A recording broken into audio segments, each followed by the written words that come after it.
That we have our next speaker, Mr. Sumit Katyal, who is a regional leader, pension and benefits APAC at General Electric. He's here to talk about a case for deep work with mindfulness.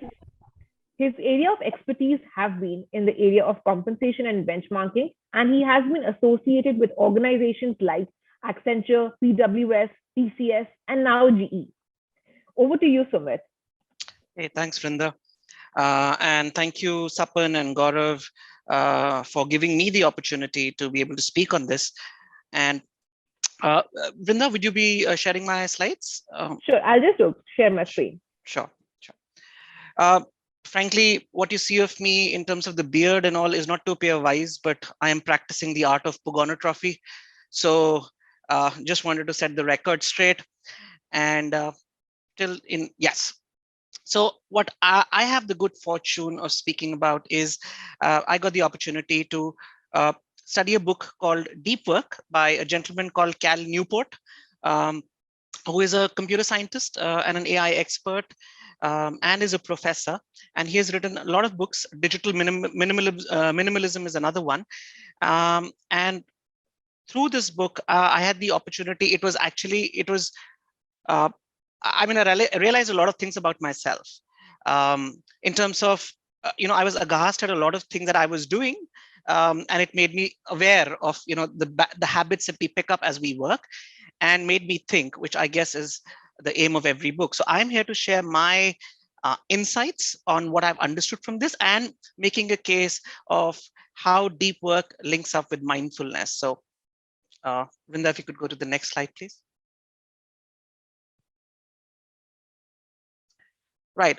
The purpose of my talk is essentially to acquaint ourselves with the concept of deep work as propounded by Cal Newport, and to understand its importance in our personal and professional lives. And the last part, as I shared, is the linkage to mindfulness with the concept of deep work. The outcome of what I'm kind of hoping at the end of the talk would be, we understand, before we kind of go into deep work, we understand the meaning of deep, how the concept of deep work is valuable, is rare, and has a lot of meaningfulness to it. What are some of the rules for practicing deep work, and how mindfulness links up with deep work? And through the process of it all, how do we activate change for ourselves? Right. The next slide, please, Brenda. Right. So again, just to take a step back before we kind of go into deep work, we have a quest for deep, whether we realize it or not. We have a quest for deep. Now, if you take the Merriam-Webster's dictionary, the meaning of deep as an adverb means either profound, intense, far on in time, or to a great depth. And as a noun, it means a vast or immeasurable extent, or the middle or the most intense part. And with deep, we associate the word depth, which is the quality of being deep. And this desire, or this quest for depth or deepness, the quality of being, one can call it deepness, it pervades all our lives, whether it is to do with love or meaning. We desire for deep respect, desire itself, the purpose. We're looking for a deep purpose in our lives. The basic act of breathing, whenever we are upset, or whenever we are calm, we said breathe deep, right? We desire learning and understanding, intimacy, or relationships. We seek depth in all of these aspects of our lives. So fairly logical that even in work, which is a very important facet of our lives, we would seek that. And there are these two gentlemen that I've put up their quotes for. One is, I don't need to kind of explain who he is, and the other is Neil Blumenthal, who is a 37-year-old internet entrepreneur. And what Einstein says, look deep into nature, and then you will understand better. And who are we to argue with Einstein? The second is, details matter. They create depth, and depth creates authenticity. And I think in all of our organizations, what we seek from ourselves and from our employees is authenticity. So with that framework, or with that base in mind, let's go into what is deep work.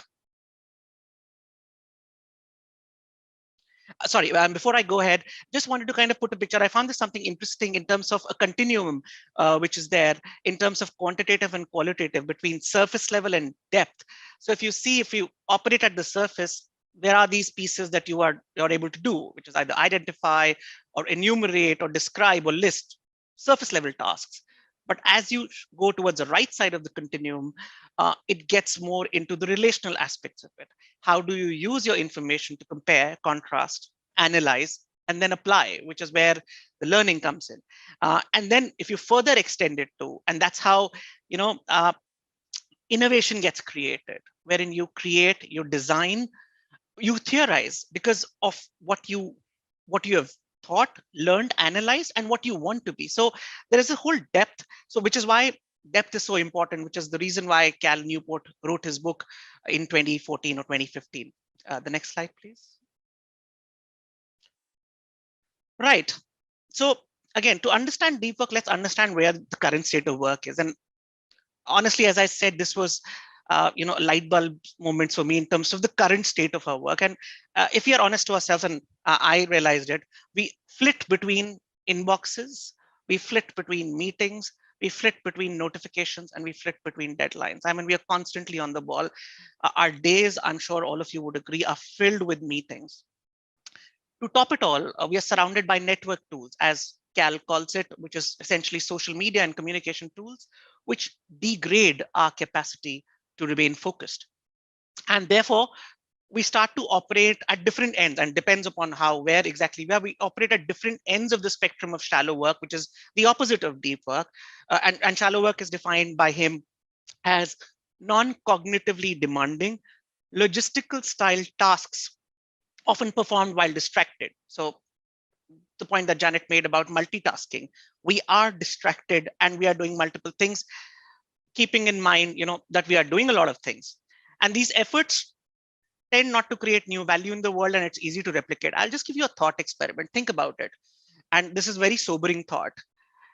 What will happen if all the HR practitioners of this world were to go on strike? I guarantee you the world will move as is. But try and get the sanitation workers in any city to strike. In 6 days, the city will be on its knees. And this actually happened in the city of New York, wherein they struck work in 1969 and the whole of NYC was on its knees. The point I'm trying to say is it's not to sound nihilistic or to say that what we're doing is wrong. It is to understand that, are we creating new value in the world? That is the point. A very important point, and we need to ask ourselves, is a lot of what we do, and I realize that for myself, are the markers of busyness. We are busy, and there's no two ways about it. But are we productive? And a lot of times, our activity or articulation of the activity is conflated as achievement, because of the fact that we are doing so many things. So this is, in a lot of ways, the current state of work. Now, what is the implications and impact of all of this? Cal has used a very interesting phrase. He said, we work like human network routers, in which we kind of passing, mails or instructions or whatever else, and we're behaving like routers, and we are succumbing to attention traps that is leading us down the path of mediocrity. And his call out is that to be truly exceptional at the work we do and to gain recognition for it, we will need to adopt a different strategy entirely. And for that to happen, we need to ask ourselves some questions, which is, and again, another thought experiment. Think of our inbox as our world. If it is our world, is it a pleasant world to inhabit? And if not, what is it that we need to do? And then the next question that is there is, then the choice that we have is, do we want to be the disciples of depth or the servants of the shallow? And on cue, therefore, enter deep work. So if the next slide, please. Right. So coming to the concept of deep work. Deep work, again, as defined by Cal, is professional activity which is performed in a state of distraction-free concentration. And I'll urge you to focus on this phrase, distraction-free concentration that pushes our cognitive capabilities to their limit. And these efforts create new value, improve skill, and are hard to replicate. Now, there are two core abilities, I'm sure as you will all will agree, are needed to thrive in the new economy.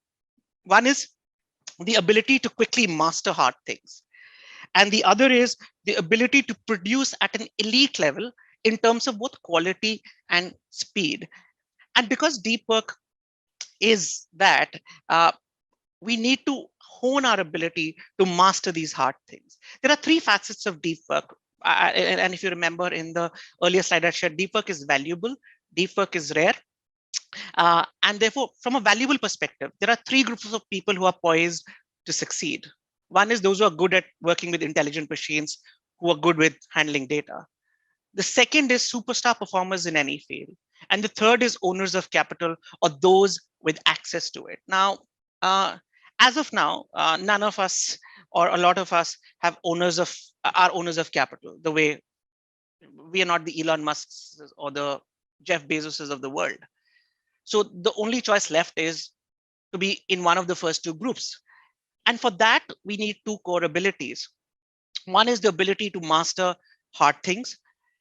And the other is the ability to produce at an elite level, both in terms of quality and speed. And deep work is the mechanism by which you achieve these two core abilities, and which in turn helps turn latent potential, and it gets transformed into tangible results. Because frankly, talent is such an abused word, because there are many talented people who have fallen by the wayside. There are the world, any kind of world you take is rife with examples wherein talented people have fallen through the cracks. So the latent potential needs to be transformed into tangible results, and it is Cal's contention that deep work is the mechanism for it.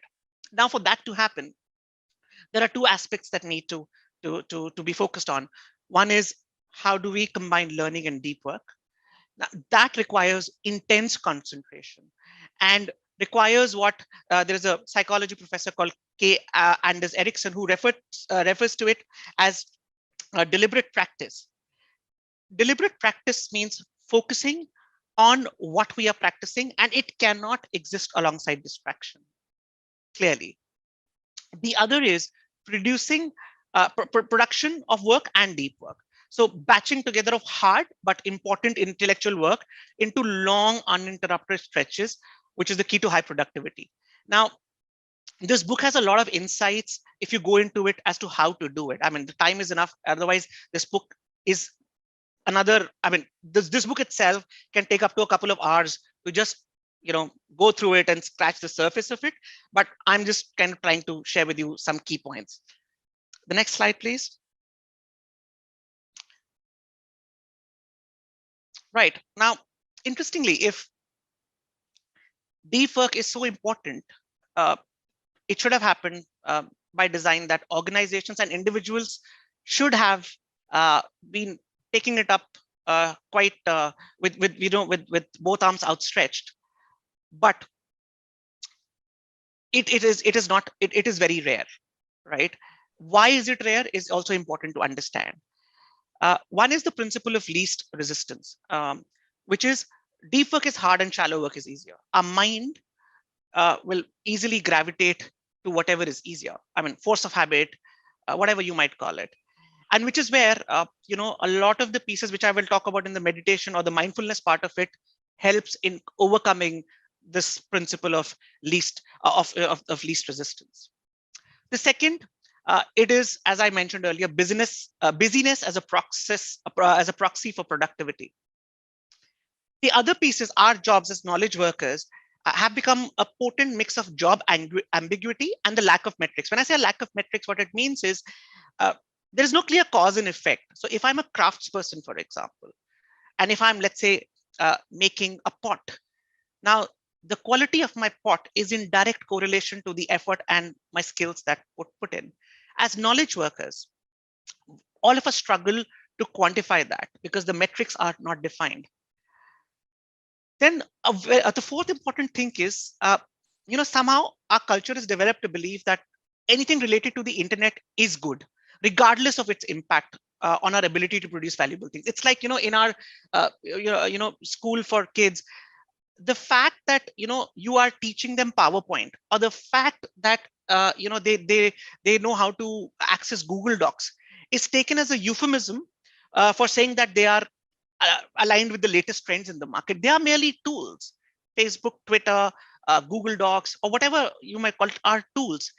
The people who have created those tools are the ones who have applied their mind. We are users of those tools, simply put. So all of this fourth point leads to the point which I've mentioned, which is called as technopoly and deep work. Now, what is technopoly? Technopoly means everything, as I said, related to the internet is good. Now, deep work is at a disadvantage here, because what does deep work value? That you go into depth, that you produce quality, and that you gain mastery. Now, all of these concepts are old-fashioned and have no relation to technology, which is why they're not as seductive. Because when you use technology, when you use these network tools, they almost work like, you are crack addicts. I know I'm on Twitter, and I realize that it's going down a rabbit hole when you're on Twitter. And I do that, and I lose myself over there. The other is Sumit, we have only 2 minutes left for this session. All right, I will just try. And I know there's a lot to pack in, but I will rush it up. Just bear with me, please. So other is developing deep work, which is, again, a increasingly rare and yet skill set. So can we go to the next slide?